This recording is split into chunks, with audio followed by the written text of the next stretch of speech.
Hey comic book fans, welcome back to Comic Book Corner. Guys, you're back for Mike Spider Slater's Comic Book Countdown. That's right guys, another week where Mike Spider Slater counts down all his favorite comics all the way from number 13 or 12 or whatever it is, all the way down to number 1. So what's in store for this week's countdown? Well, let's just say that some of the books, or actually a lot of the books, for me were all about the same, and it was really hard for me to judge from worst to best, but there was a couple of them that did stand out. So with that being said, let's just jump right into the countdown, and we're going to start with number 12. That's right guys, 12 books this week, and we started off with Deadpool issue number 7. That's right guys. Fans for the Deadpool series have been anxiously awaiting the end of the dead president's story arc, and moving on with the story. Unfortunately, with this particular issue, we did not get any movement in the actual series. It's basically a filler issue, and in this issue, it starts off with Marvel then, as you can see here on the cover. The cover is done really well, going back to a classic Iron Man story when Iron Man or Tony Stark was really heavy on the bottle. And in this particular issue, Deadpool signs a contract with the devil and basically says to get Tony back drinking again. That's basically the issue. The issue goes back to a 70s type of style, looking, coloring, and drawing feel, where it has like a classic Deadpool in here from the 70s, or a Peter Parker that was from the 70s. There's some good humor in here, showing things that go way back, like back into the 8-tracks and the Camaro Z28 from the 70s, and just that silly humor that has to deal with Iron Man in it and things like that. And basically Deadpool tries to get Tony getting going, stopping a power plant from exploding, and the goal obviously was to get Iron Man to drink. Iron Man, not Tony Stark. And here's the one funny picture that you see in here, which was hysterical. That's the gist of the issue. This issue for me, it was good, it was funny, but again, there was nothing really here to sit there and make you go, oh my god, I have to buy this, because it's basically a filler issue and it has nothing to do with what happened in the past issue and nothing that's going to happen in the future issues of Deadpool to come. So if you did not want to get this issue, don't want to go get it, then you can just skip it. And I did a review on it on Dark Avenger Inc. that should be going up today, and I think I gave it like a 3.5 out of 5 or 3 out of 5.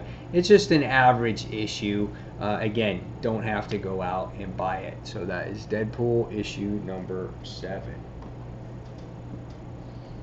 Number 11, Earth 2, issue 11. The end of this book was really cool. You get to see Dr. Fate in this book finally, after 2 issues of waiting to see what is going on, and you get to see him right here, which is really cool artwork. I was happy to see this. I'm just not a huge fan of Dr. Fate, so this might be the reason why I gave this book a little bit of a lesser rating. We get a gatefold cover on this particular book, so the artwork is its strong suit. I love the artwork in this title, and you get to see appearances of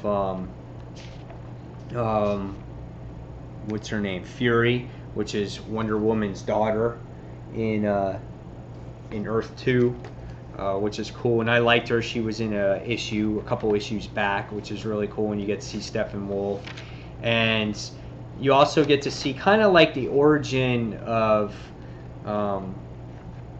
Ultron, I think that's his name, and how his past life, he was a girl and he got his skin changed and stuff like that. And you get to see this long dialogue conversation with Flash's mom and him, and you're just like, okay, it wasn't anything spectacular. It was an average issue, great artwork. You finally got to see Dr. Fate, and that's what we've all been waiting for. And I'm just anxiously awaiting to see this series just move on and go forward from here. And but if you like Dr. Fate and you're into Dr. Fate, you might like this issue. We continue next with Magic War. So again, I'm going to give this issue probably about a 3 out of 5. It was average for me at best, but great artwork. So if you like Earth 2 and you like Dr. Fate, go out and pick this one up. Number 10. Age of Ultron, book number 4. At the end of the last issue, I'm like, oh, this is awesome. You get to see Vision. You get to see how Ultron is controlling Vision, and you get to have all these questions, and you get some of them answered in this particular book, but you're kind of like left a little bit of a disappointment, I felt, because again, you saw Vision and you're like, oh, is Vision the one that's actually controlling all these Ultrons? In a way he is, but it's Ultron, I guess, from the future that's controlling Vision, or seeing through Vision, that's controlling all the Ultron robots or whatever. So after a brief fight with the Ultrons, with She-Hulk and Luke Cage, She-Hulk dies, Taskmaster dies, and you can see that here in this issue here. And after that, all the other characters just wind up going to the Savage Land. And it's kind of like, it leaves you with a question going, well, how does everyone know to go to the Savage Land? Luke Cage was in a separate area. He goes to the Savage Land. Black Widow and Moon Knight, they go to Savage Land because they obviously saw notes from Nick Fury. The rest of the heroes go to the Savage Land. Hulk goes to Savage Land after he kills Taskmaster. And you're kind of just left with all these questions like, why are they going to the Savage Land? Like, what's so important over there? And you run into Kazar, and it's just a coincidence how everyone just ran into each other, and now they're here on the Savage Land, where I feel like the issue takes kind of a downturn, because I like seeing them, I guess, being so desperate in this destroyed New York world, in Manhattan or wherever they're at. And I just like them searching for answers and just, feeling desperate. And in this issue, it just feels like, okay, let's go to Savage Land. We're going to come up with this plan. Like, okay. So, I don't know. This feels like a slow turn and a downward turn from the Age of Ultron series. The art's good. Bendis has done a decent job with it. I just hope it doesn't get dull now. So, same thing. I'm giving this one maybe a 3.5 out of 5 stars. It was average at best. Nothing spectacular. A lot of books this week did not really wow me, and that was the problem with this week. Everything seemed about mediocre. Number 9, Thanos Rising.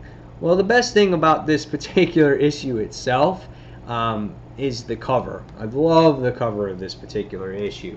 The story is letting you get familiar with Thanos. Movies coming out. Thanos is going to be in the next movie, Avengers movie, so Marvel's hyping up Thanos, and everyone wants you to know who Thanos is. And that's exactly what this story is. If you don't know who Thanos is, you get a complete origin tale from when he's a little baby, from all the way to where he is right now. And this story is written by Jason Aaron, and the art is done by Simone Bianchi. I'm sorry if I can't say the name right. Which the art is pretty good, and again, it opens up with Thanos going to the gravesite of his mother, and what happens is you just see Thanos being born as a little baby, tried to be killed from the first time he was born, and you see Thanos as a young boy getting along with schoolmates, and how he was a scientist and he was loved by others, and in the end he was set up to go into this cavern, and he felt that he felt betrayed, and he winds up killing a whole bunch of lizards. Honestly, that's what happens in it. So that's the start of Thanos. It was a good story. I didn't find it horrible. I actually read it and enjoyed it, but there was nothing here for anybody that's looking for an intense Thanos story, or nothing with the Infinity Gems. It's just exactly what the title says, and that's Thanos Rising, and you're going to see him rise from childhood all the way to adulthood. So again, this one is a 3, maybe 3.5 out of 5 stars. Again, it's going to be up to you guys. For $3.99, I don't know if it's worth the pickup, but it's number 9 on my countdown for the week. Number 8, all new X-Men. Out of all the issues, out of all new X-Men, they have been fantastic. I loved each and every one of these particular issues. This one, on the other hand, was just an average issue for me. Again, another book written by Brian Michael Bendis. Man, this dude has been busy, let me tell you. Artwork by Amonanen has been solid, but the story in here, in this particular book, we last left off with the X-Men, Scott Summers' X-Men, approaching to Kitty Pryde and her school, and that's where it continues left off. But you open up with this cool page here with supposed X-Men attacking this bank, but really it's what's it called? Sabretooth and oh my god, I can't even, it's just blanking my mind. Mystique, she comes and they just rob this bank and they need a lot of money. That's basically what happens. But it leaves off with our X-Men here, and they kind of just teleport and they make this big speech. That's all this issue was this big speech. We opened up a school, blah, blah, blah. We want you guys to join our school. We want to kind of make amends, blah, blah, blah. This whole issue was dialogue. That's all it was. They were just standing there talking. The whole issue. Dialogue after dialogue. Boom, boom, boom. Nothing really happens as significance. The only thing you find out is that Maria Hill makes an appearance at the at the raft, finding out that Mystique attacked and she broke out, the other bad girl, whatever her name was, I forgot her name, and there was all kinds of people that got killed, so they're doing investigating over there. And at the end of the issue, you find out that you got these girls here that are joining Scott's team, and then you get this one mystery character that goes, "I'm coming with you," and Kitty's like, "Oh no, you can't do this," and Wolverine and Storm look over in this shock. But the person that I feel that is joining Scott, current Scott, my prediction is Angel. He's never wanted to been part of this group to begin with. He's wanted to go back. He's kind of the rebel in the group, so I have a feeling that Angel is the one that's going to go with the X-Men. But there was nothing here that just sat there again this week and just went, oh my god, this was great. It was just lots of dialogue, little story progression. That's all that happened here in issue 10. So I'm giving this one same thing. Again, 3.5 stars out of 5. Wasn't horrible, but wasn't great. Okay. Number 7. Green Lantern, and issue number 19. Wrath of the First Lantern, part number 9. Yep. Gatefold cover this week for Green Lantern. It's got a cool cover here with Sinestro and all the lanterns that are broken. This issue is pretty good. Story progression in the series right now, in this story arc, move forward with this book, I felt. Always with the Green Lantern books themselves, it feels like the First Lantern story is the best in them. But in this issue, it all has to do with Sinestro. And the first Lantern basically messes with his mind, and I'm just going to say it blows up his planet. And he gathers all the power that he needs to, I guess, destroy or take over the universe because of all the fear that Sinestro put into his people's hands. And there's cool artwork here. Jeff Johns obviously writes this book, not for very much longer. We'll see where it goes from here. We have Hal Jordan that wants to take the leap back into the other side. And you find out that he tries to in the end, but you don't know what really happens if he succeeds or not. And then at the end of the issue, you get to see Sinestro with the Yellow Lantern. So does that mean he's becoming the Yellow Lantern again? Probably, yes. So really cool. It was a decent issue. You know, I don't like the way the art is in the Dead Zone when it's drawn, because Hal Jordan to me just does not look like Hal Jordan. And you know, it's very dark and very hard to make out. But the rest of the art was good. The story was solid. There was some progression in the story. But I feel that I need more. I need more progression in this. And I guess the end of this is in issue number 20. So we'll see where it goes from here. But I'm going to give this one a 4 out of 5. It was a solid read.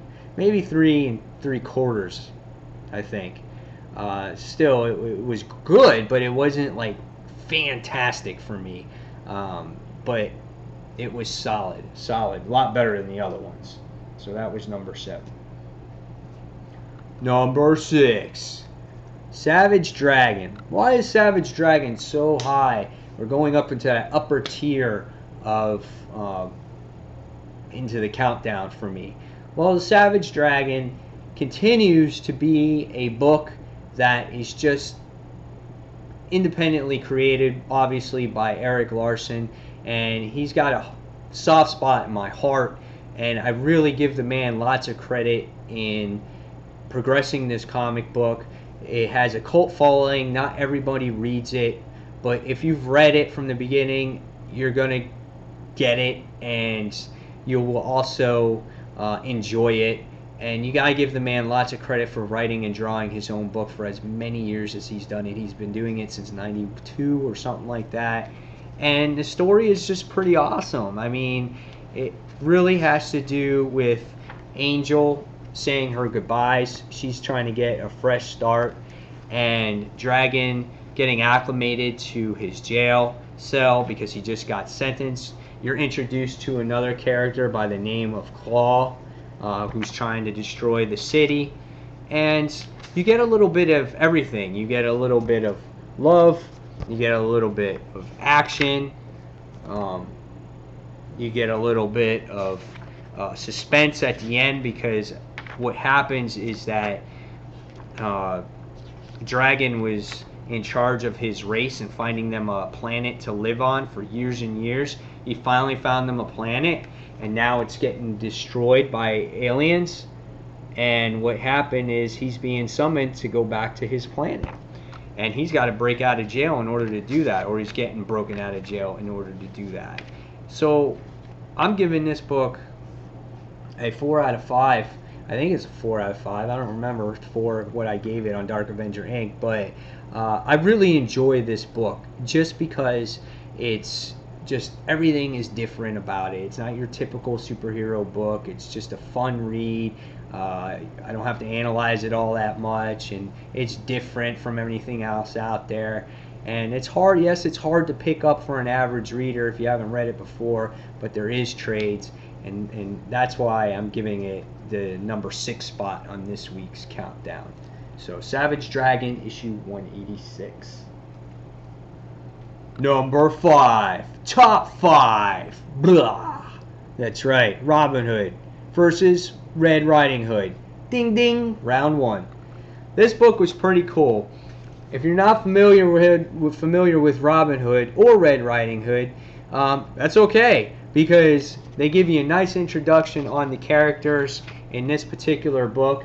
And what happens in this particular issue is that Red Riding Hood has to go after Robin Hood because she killed all kinds of people in her town.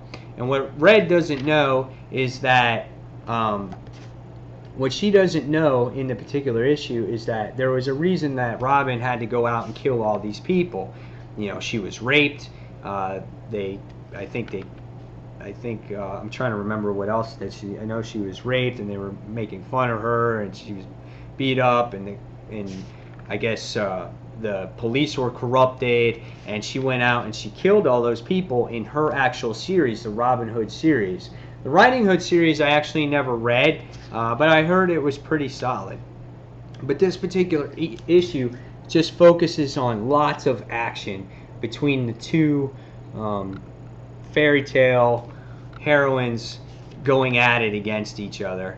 And it's a pretty solid read. Patrick Shan is the one that writes the book, and there is a new series coming out with Robin Hood for Robin Hood fans called Robin Hood Wanted, which is due out in May, and it's good stuff. Definitely looking forward to this series that's coming out. But if you just want plain out fun action against two heroines fighting each other, this is the book to buy. This was a fun read, and again, I'm giving it a 4 out of 5. The only thing that it did lack was a little bit of depth in the story, but besides that, it was fun. It was $5.99, but it's a double-sized issue, and that's what makes it worth the money. So check it out if you're interested. Number 4, Action Comics, issue number 19. I don't read Superman, okay? So let's get that right off, scratch that off the table, whatever. No, I don't read Superman. I have not read Superman in years, since the 90s, like with Death of Superman and stuff like that. And I wanted to pick this up because Andy Diggle was the one that was doing it, and I like Tony S. Daniels' artwork. I think his artwork is really, really good. He did work in the Justice League, and I just loved his artwork with the cheetah, and I like his artwork in this book as well. I think he draws Superman really nice. He draws sexy looking characters. Superman looks pretty badass here.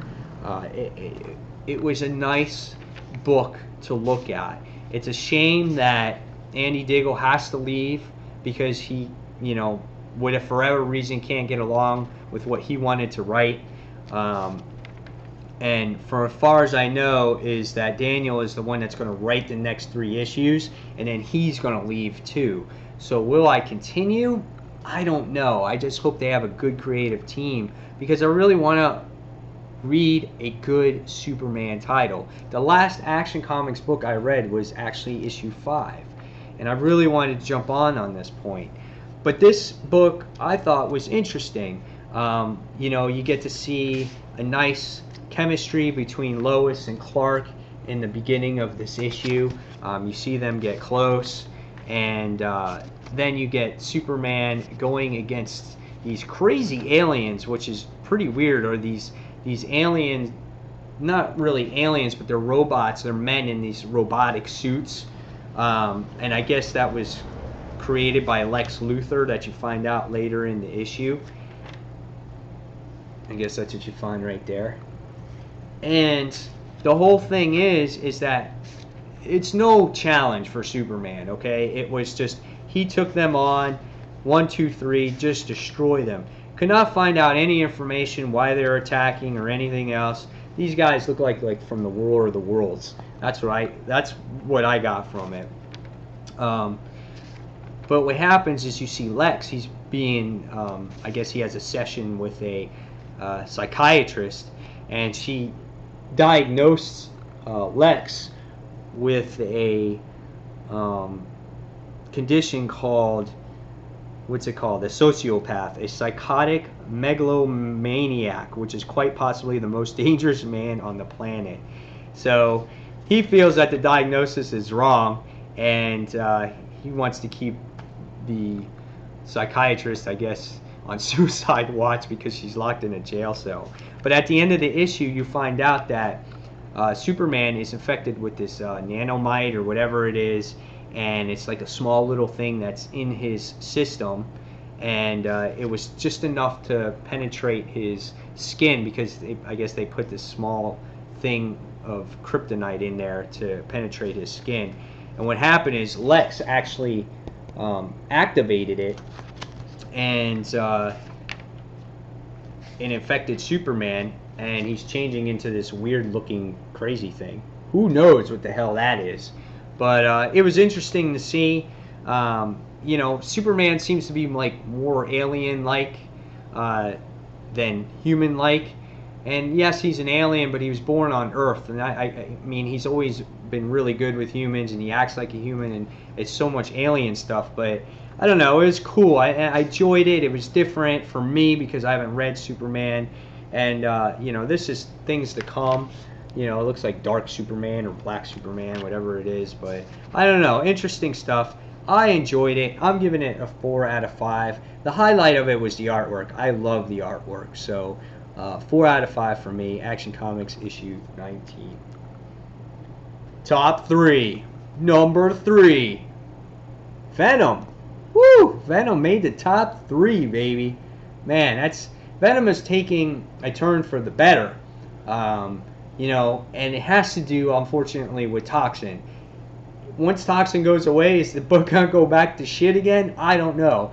But this has been one of the most inconsistent titles as of recently when it comes to story arcs. But in this issue, you get to see lots of Toxin. And Toxin goes against this alien creature that is just weird because he's got these crazy ass, like, I don't know, weird things on his back that control this guy here, which he wants to fight it, but he really can't. And he's always hungry, and all he wants to do is eat shit and tear up shit. And he eats like a whole bunch of cats in this issue and things like that. And he goes toe to toe with Toxin in the beginning of the issue where they met in an alleyway. And cool paneling here, really enjoyed it. But him and Toxin were just going at it, and it looks like Toxin had his hands full a little bit here. And we can see that here as the issue goes along, like scratches his face and things like that. So, and this kind of reminds me of a typical 90s book, just a battle royale between characters. Here he looks like you think that Toxin's going to win, but then all of a sudden these crazy, weird, spiky things come up and penetrate Toxin in the actual stomach and everything. So, weird stuff. Flash goes to an Alcohol Anonymous class and sits there and admits that, you know, he's an alcoholic, and he goes back to his troubles and things like that. And then you saw the alien creature, like I said, he takes off and, you know, eats a whole bunch of cats. And just some scary, crazy stuff, man. It's like freaky, you know. I really enjoyed this particular issue. In the end, Toxin and Venom meet up, and they're finally going to do battle after 3 issues of waiting. And I can't wait. But this was a great issue. Colin Bunn is the one that actually writes this particular book. The only issue I have is I'm not a huge fan of the Clan Shavely's artwork when it comes to the symbiotes. I wish it was a little bit more detailed, more colored, more bright. But he does put that scary feel to it, what the actual colors do. But if you're interested in Venom at this story arc, this is the time to pick it up. So I'm giving this one a 4 out of 5. Number 2. Whoa, Superior Spider-Man. A lot of people are probably like, Mike, why are you so high on Superior Spider-Man? Well, just like Dragon, Spider-Man always has that special place in my heart. And for maybe a lot of just readers that like Spider-Man, or maybe not a diehard Spider-Man, or just a comic reader, this might be a 3.5-star book for you. But personally, for me, it was a 5-star book. Only because it just brought back that kid in me on why I read comics to begin with. Because of the entertainment value, the drawings, the characters, the humor, and things like that. I loved a lot of the 90s stuff, even though a lot of maybe older comic book readers than me might have hated the 90s stuff. But I loved seeing Dan Slott bring back the character called Cardiac. And if you guys are not familiar with Cardiac, and if you have this issue, go into the AR part of the issue right here in the actual book, and it gives you a description of Cardiac. Cardiac is a vigilante that wants to save the world, and he does things maybe not the right way in order to do that. He wants to save children, people with diseases. He wants to save the world. In this issue, you get to see, once again, it's a little repetitive, Spider-Man go to town on Cardiac, beating the crap out of him. But in the issue, you see Peter Parker regain a little bit of control. He's starting to learn the mind of Dr. Octopus a little. And Cardiac winds up escaping the whole deal.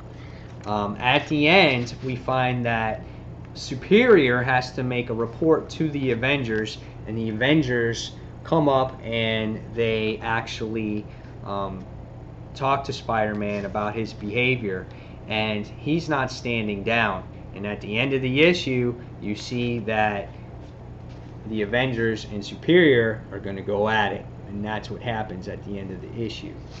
So what this issue again had to offer for me was, again, for Superior Spider-Man, the artwork for Roberto Ramos is solid. I like how he draws Spider-Man. The other characters, but Superior, I like it. I loved how they brought back a character from the 90s, which is Cardiac, and I just love the fun, the little bit of humor that Peter did have in the book, and I loved just the little action sequences and things like that. It was just reminded me of the 90s Spider-Man book, and that's why I gave it a 5 out of 5, and that's why I made it number 2 on my list for the week.